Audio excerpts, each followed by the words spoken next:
Ngayon po ay pag-uusapan natin ang domestic violence o karahasan sa pamilya at mga bunga nito sa kalusugan ng pag-iisip. Ito po ay binuo ni Dr. Polly Shaula at dinisenyo po ito ni Kavita at ito po ay inahatid po ni Adam Mela. Ako po ay isang community educator.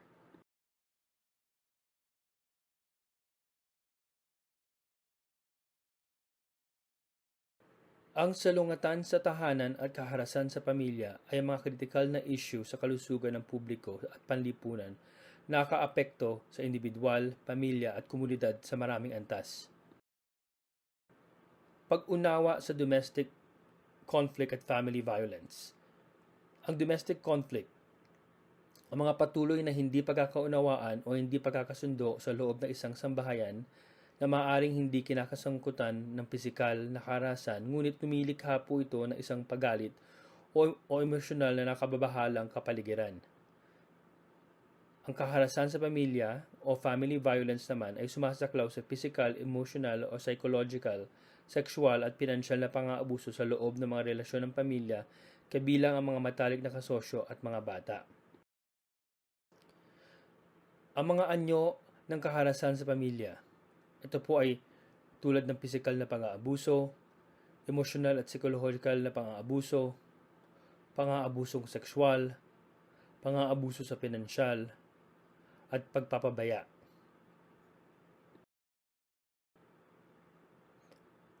Mga salik sa panganib. Individual, relasyon tulad ng power imbalances o kawalan ng komunikasyon sa pamilya o economic dependency at minsan naman po ay societal o mga pamantayang panlipunan na kinukonsinti ang karahasan. Ang cycle ng trauma o ang trauma bonding ay magkakaugnay na psychological na phenomena na kadalasang nakikita sa mapang-abuso o hindi malusog na relasyon. Ang ikot ng trauma. Ito ay tumutukoy sa mga pattern kung saan ang mga traumatikong kananasan ay paulit-ulit o nagpapatuloy sa paglipas ng panahon. Maaari ito mangyari sa isang individual o henerasyon na antas at sa mga relasyon, madalas ito nagpapakita bilang isang ikot ng pang-aabuso. Yugto ng pagbuo ng tensyon, insidente o pagsabog phase, reconciliation or honeymoon phase, or calm phase, bago ulit-ulitin ang cycle. Ang paulit-ulit na pattern na ito ay nagpapahirap sa mga biktima na umalis sa pang-abusong relasyon at sinasamahan pa ito ng trauma bonding. Paano po maiwasan o sirain ang cycle ng domestic violence? Kamalayan at edukasyon, ang pagkilala sa mga palatandaan ng trauma cycle at trauma bonding ay ang unang hakbang.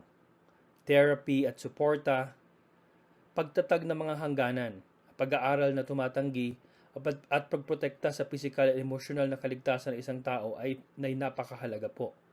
Pagbuo ng self-worth at pagplano at paglabas. Ito po ang bunga ng domestic violence. Para sa mga biktima, nagkakos po ito ng post-traumatic stress disorder, depression at anxiety o pagkabalisa, mga somatic na reklamo, tulad po ng pangmatagalang pananakit ng ulo, at iba pang physical na sintomas, at trauma bonding. Ang trauma bonding po ay nangyayari kapag ang isang biktima ay nakabuo ng emotional na attachment sa kanilang sa nang-aabuso po sa kanila. Kadalasan dahil sa cycle ng pang-aabuso.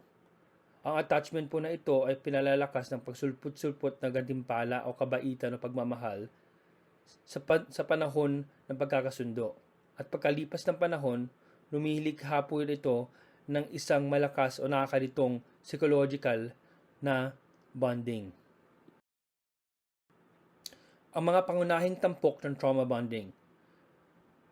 Pasulput-sulput ng pagpapatibay, power imbalance, emotional na pagkalito, takot sa pag-abandona at pagsisi sa sarili. Ang Stockholm Syndrome ay isang psychological na kababalaghan kung saan ang mga biktima ay nagkakaroon ng emosyonal na ugnayan, empatiya o positibong damdamin sa kanilang nang-aabuso po sa kanila. Kadalasan hanggang sa punto na pagtatanggol po sa nag-aabuso sa kanila.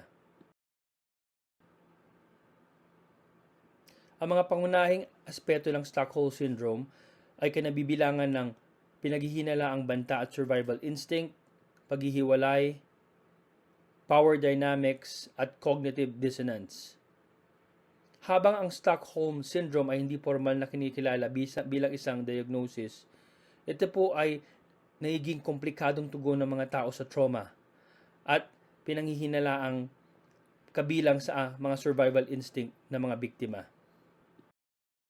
Para sa mga bata na nakasaksi sa karahasan, mataas ang posibilidad na magkaroon sila ng kalusugan ng kondisyon sa kalusugan ng pag-iisip, kabilang ang PTSD. Ang Adverse Childhood Experiences Study na unang sinagawa ng CDC at Kaiser Permanente ay isang landmark na pag-aaral na nag-highlight kung paano ang maagang paglalantad sa trauma kabilang ang karahasan sa tahanan ay maaari magkaroon ng malalim at pangmatagalang epekto sa kalusugan, pag-uugali, at pangkahalatang kagalingan. Ang mga pangunahing salik ng ACE na kaugnay ng karahasan sa tahanan: pang-aabuso, kapabayaan, at dysfunctional na sambahayan. Ang epekto ng mga ACE sa konteksto ng karahasan sa tahanan: meron po itong psikolohal na epekto. Ang mga bata pong nalalantad o nakakaranas po ng kaharasan ay malamang po makaranas ng depresyon, pagkabalisa at mga sintomas ng PTSD. Nakaka-epekto rin po ito sa pag-uugali.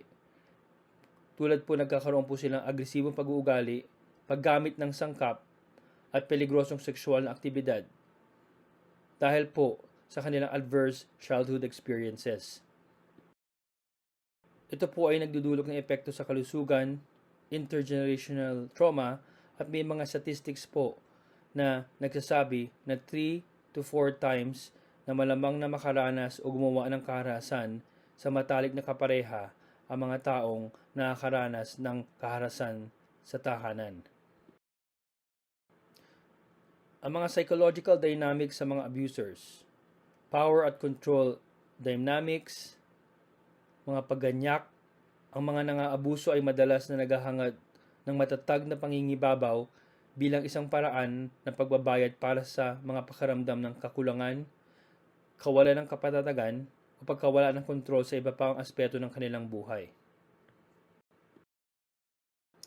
Narcissistic personality traits, karapatan, kakulangan ng empatiya, at manipulasyon. Meron po silang hindi nalulutas na galit, impulsivity, o maharas na pagsabog.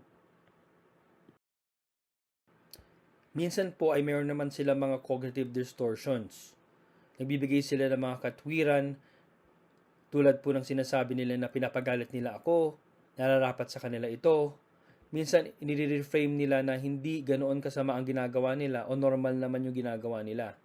At minsan may mga projection. Ina-accuse nila yung mga inaabuso nila o kanilang mga biktima bilang mga aggressor at sabihin nila na sila ay minamaltrato.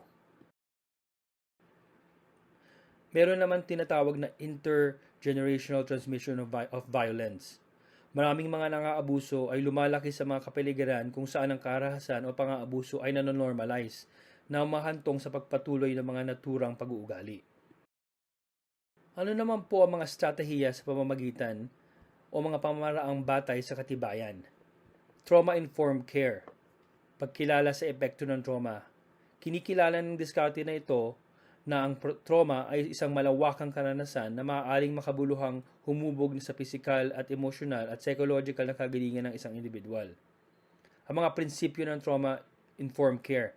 Kabilang sa mga pangunahing prinsipyo ang kaligtasan, pagiging mapagkatitiwalaan, transparency, pakikipagtulungan, at pagbibigay kapangyarihan at pagpapakumbaba sa kultura.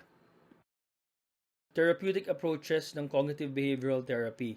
Ang CBT ay isang structured, goal-oriented na diskarte na epektibo para sa pagtugon sa mga sintomas ng PTSD, depression, o pagkabalisa. Ang dialectical behavior therapy po ay original na dinisenyo para sa mga individual na may borderline personality disorder. Ang DBT po ay napatunayang pakipakinabang para sa mga nakakaligtas sa trauma dahil po ito ay nagpapahusay ng emotional regulation at interpersonal relationships at distress tolerance. Therapeutic approaches, Parent-Child Interaction Therapy or PCIT. Ito po ay partikular na epektibo sa pagtugon sa epekto ng trauma sa mga relasyon ng magulang at anak.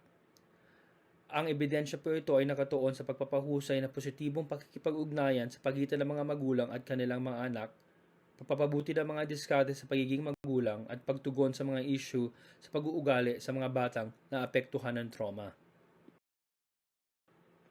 Mga suporta na nakabatay sa komunidad, mga grupo ng suporta at peer network, mga pamamagitan na sensitibo sa kultura. Mga programang nakabatay sa paaralan, edukasyon na malusog na relasyon at resolusyon sa salungatan, pagsasanay at suporta sa mga guro, mga kapaligiran sa silid-aralan na sensitibo sa trauma. Mga helpline at resources sa Canada. I-dial lang 911 para sa agarang tulong sa mga sitwasyong nagbabanta ng buhay. Meron naman po mga pambansang helpline tulad po ng Kids Help Phone, Canadian Women's Foundation, mga helpline na panlalawigan dito po sa Alberta, ang Family Violence Info Line, sa Ontario, ang Assaulted Women's Helpline, at mga espesyal po na papagkukunan ng tulong tulad ng sheltersafe.ca at Hope for Wellness Helpline. Para sa mga pamilya, itaguyod ang open communication at magtatag ng mga malusog na mga hangganan. Para po sa mga komunidad, magtatag po ng mga programa para po lumikha ng mga ligtas na kapaligiran. At para po sa mga gumagawa ng patakaran, dagdagan po ang pondo para sa mga shelter at abot kayang serbisyo para sa kalusugan. Konklusyon, ang salungatan sa tahanan at karahasan sa pamilya ay laganap ng mga issue na may makabuluhang kahinatnan sa kalusugan ng isip sa pamamagitan ng psychoeducation, mga interbensyon na nakabatay sa ebidensya at matatag na pagsusumikap sa pakikipag-ugnayan sa komunidad, matutuganan po natin ang mga hamong ito at mapapaunlad ang katatagan ng mga apektadong individual at pamilya. Para po sa mga libreng serbisyo sa pagpapayo, mangyaring mag-email po sa freepsychologicalcounseling@ucca.ca, freepsychologicalcounseling@ucca.ca. Maraming salamat po sa inyong pagbabasa at pakikinig.